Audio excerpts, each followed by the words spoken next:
අයිබෝන් අදත් බුකේ රවුමක් යන්න සැරසමු. ඉතින් අද දිනේදී විශේෂ තොරතුරු මොනවද කියලා බුකේ ආශ්‍රිතව තියෙන විශේෂ තොරතුරු මොනවද කියලා අපි බලමු. ඒ වගේම අපි ඉල්ලා සිටිනවා අපේ channel එක subscribe කරන්න. අපි හැමදාම මේ වගේ බුකේ දවස ගානේ වෙන අලුත්ම රසවත්ම තොරතුරු ගෙනෙනවා ඔබට පාට පක්ෂ දෙයක් නැතුව. මුලින්ම මෙන්න මේ තව විහිළු සහගත දෙයක් දැක්කා. මේක ඕන් කියන්නේ මේ 2000ට කලින් ඉපදුණු අපි අය දාලා තියෙනවා. ගැහණුත් හරියට ඉරානය වගේ මල පැන්න ගමන් සමුද්‍ර සංතිය දවස් දෙක තුනකට වහලා දානවා කියලා. ඉතින් ඕගොල්ලොන්ට එහෙම අත්දැකීම් තියනවද? ඕගොල්ලෝ එහෙම කරනවද? ඒක ඔබට බාරයි. මාතලන් යකා ප්‍රකාශ කරනවා යුද්ධයක් නැති රටේ පක්ෂේ සාමය වෙනුවෙන් ආලෝක බව්ව පයින් වෝකින් පයින් කියලා. ඔබ දන්නවද ස්වාමීන් වහන්සේලා පිට රට ඉඳන් ඇවිල්ලා තියෙනවා සාමයේ පාගමනට. ඉතින් මේ සාමයේ පාගමන යන්නේ අපේ රටේ ලංකාවේ යුද්ධයක් නැති වුණාට අපිට කණින් කොණින් ආරංචි මේ පැලවත්තේ පක්ෂයේ NPP එකේ සම්කිසි ප්‍රශ්නකාරී තත්ත්වයක් පැන නැගලා කියලා. ඉතින් මෙන්න මේ නිසා මේ පක්ෂයේ සාමය වෙනුවෙන්ද මේ අ, පාගමන මේ බලු පැටියවත් අරගෙන මේ පාගමන යන්නේ කියලා මාතලන් යකා අහනවා. උදය රණවක ස්පොට් ටෙන්ඩර්ස් වලින් කලින්දු on the spot අතට සල්ලි මේ අර ඊයේ දිනේදී අපි දැක්ක වසන්ත සමරසිංහ ඒ දෙරණ 360ට ගිහිල්ලා මේ ස්පොට් ටෙන්ඩර් ගැන විවාද වලට වසන්ත සමරසිංහත් එක්ක පැටලෙලා වසන්ත සමරසිංහ යම්කිසි දේවල් කියන දේවල් සම්බන්ධව සද දිනේදී සමාජ මාධ්‍යයේ කාරණා එළි වුණා විහිළුවට ලක් වුණා. ඉතින් මේ සම්බන්ධව තමයි මේ on the spot අතට සල්ලි ටෙන්ඩර්ස් වලින් කියලා. මෙන්න රමිල ගුණවර්ධන පෝස්ට්වක් දාලා තියෙනවා. අනුර කුමාරගේ මාලිමාවේ ගල්ලි ගමුව සමූපාකාරය මැතිවරණයෙන් මස්ත බාල්දුවේ පරාජය දුක දරා ගන්න බැරිව මාලිමාව පොළවේ පස්කයි කියලා ගලි ගමුව සමූපකාර ඡන්දය අද දිනේදී පැවැදිලා සජ්ජබේ ප්‍රමුඛ පොදු විපක්ෂය තමයි ජයග්‍රහණය කරේ. ඉතින් මෙතනදී අර රතිඤ්ඤා පත්තු කිරීමත් සමගම පරාජිත මාලිමාවේ අයට කේන්ති ගිහිලා යම්කිසි සිද්ධියක් ඇති වෙලා එතනට පොලිසියත් ආව අපි දැක්කා. ඉතින් මෙන්න මේ නිසා ඔවුන් මෙතන මේ රමිල ගුණවර්ධන දාන්නේ පරාජය දුක දරා ගන්න බැරිව මාලිමාව පොළවේ පස්කයි කියන එක තමයි ඔහු මේ දාන්නේ. මෙන්න පින්තූරයක් අලුත් අපි දන්නවනේ අලුතෙන් විදුලි බල ඇමතිවරයෙක් පත් කරා. මෙන්න ඔහුගේ මූණ ගලවනවා වෙස් මූණ ගැලවුවාම මෙන්න අඟුරු කුමාරී ඉන්නේ. අඟුරු කුමාරගෙත් වෙස් මූණ ගැලවුවාම ඉන්නේ කුමාර ජයකොඩි අනුර කුමාර වෙලා. අර අනුර කරුණාතිලක කුමාර ජයකොඩි ඒ දෙන්නම වෙස් මූණ ගැලවුවාම අනුර කුමාර නම් ඔක්කොගෙම සමානයි.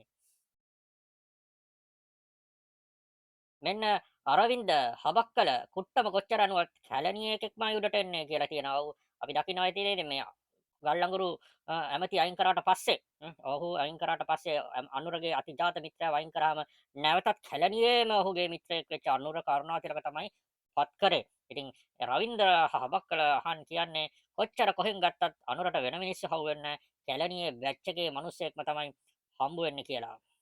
මෙන්න යථාර්ථය පේජ් එක දානවා ස්ථිරයි සමාව දෙන්නේ නැහැ. අවශ්‍ය නීතිමය කටයුතු හරියටම කරනවා. ආයේ chance නැහැ කියලා ලාල්කාන්ත කියලා. හිරු ටීවී ක්‍රියාකලාපය සම්බන්ධයෙන් අමාත්‍ය කේ.ඩී. ලාල්කාන්ත විසින් ජනමාධ්‍ය අමාත්‍යාංශය වෙත පැමිණිලි.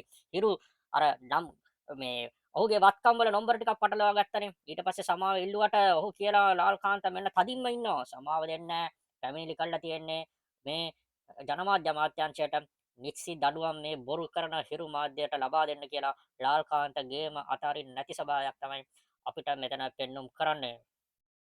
මෙන්න රංගන රන්හොටි හොඳ අදහසක් කියනවා. මොකද ලාල්කාන්ත යනු තක්කඩියක හෝ හොරකු නොවන බව නලින්ද හේවගේ මතක තබා ගත යුතුයි කියලා. මතකනේ අර නලින්ද හේවගේ ඡන්දේ කාලේ රැස්වීමකදී කිව්වා දේශපාලඥයෙක්ට යාන වාහන ගෙවල් දොරවල් ලොකු ගෙවල් දොරවල් තියෙනවා නම් ඔහු අනිවාර්යයෙන්ම හොරෙක් හෝ තක්කඩියෙක් කියලා. නමුත් මේ ලාල්කාන්ත නම් අනේ එහෙම එක්කෙනෙක් නොවේ කියලා නලින්ද නෙවෙයි ඇත්තටම නලින් හේවගේ මතක තබා ගත යුතුයි කියලා තමයි රංගරන් හොටි මේ ප්‍රකාශ කරන්නේ.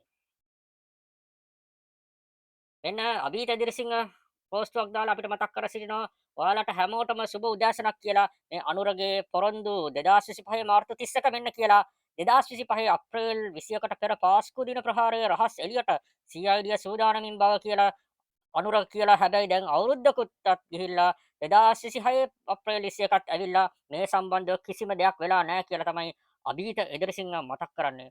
මෙන්න මහින්ද පතිරටගේ පෝස්ටුවක් භාෂණය සහ ප්‍රකාශනය නිදහස වෙනුවෙන් අපි කොන්දේසි විරහට පෙනී ඉන්නවා ඒත් මෙහෙමයි කියලා සීමෝ කියලා කිව්වට ගණන්න බෑ. ඒ කියන්නේ මේ ඔහු වෙන විදියකට කියන්නේ මේ NPP එකට කඩේ ගිය ඡන්දෙ දුන්න මේ කලාකරුවන් බොරුවට භාෂණයේ සහ ප්‍රකාශනයේ අද මේ නිදහස වෙනුවෙන් පෙනී සිටියට කොන්දේසි විරහිතව මේ අර පොත අර දෙමළ ජාතික ලේඛකයාගේ පොත ඒ ප්‍රේගුව මගින් හිර කිරීම සම්බන්ධව ඔවුන් දැන් සමහරු වෙනස් අදහස් ගන්න නිසා තමයි මෙහෙම දෙයක් කියලා තියෙන බව අපිට පේන්නේ.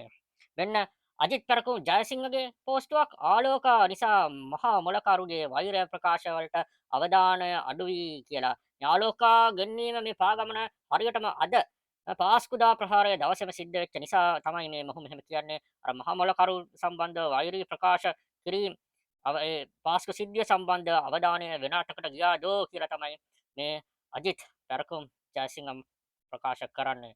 ඉතින් ඔය ටික තමයි අද අප බුකේ සැරිසරනකොට බුකේ යනකොට දැක්ක විශේෂම කාරණා ටික විශේෂයෙන්ම මේ සාම පාගමන ඒ වගේම තවමත් මේ නොවිසඳුණු මේ නොවිසඳු පාස්කු දහ ප්‍රහාරය ගැන තමයි විශේෂයෙන්ම ජනතාව ප්‍රශ්න කරලා තියෙන්නේ කවදාද මේක ප්‍රශ්නට යන්නේ කියලා. ඒ වගේම අපිට පේනවා ලාල්කාන්ත හිරුත් එක්ක තියෙන ගේම අතරින්නේ. ඉතින් ගේම නම් ගේම කියන තත්ත්වය තමයි ඉන්නේ. එහෙනම් අපි තවත් බුකිය රවුමක් යන් ඊළඟ දවසේ හම්බ වෙමු. අපිව subscribe කරන්න.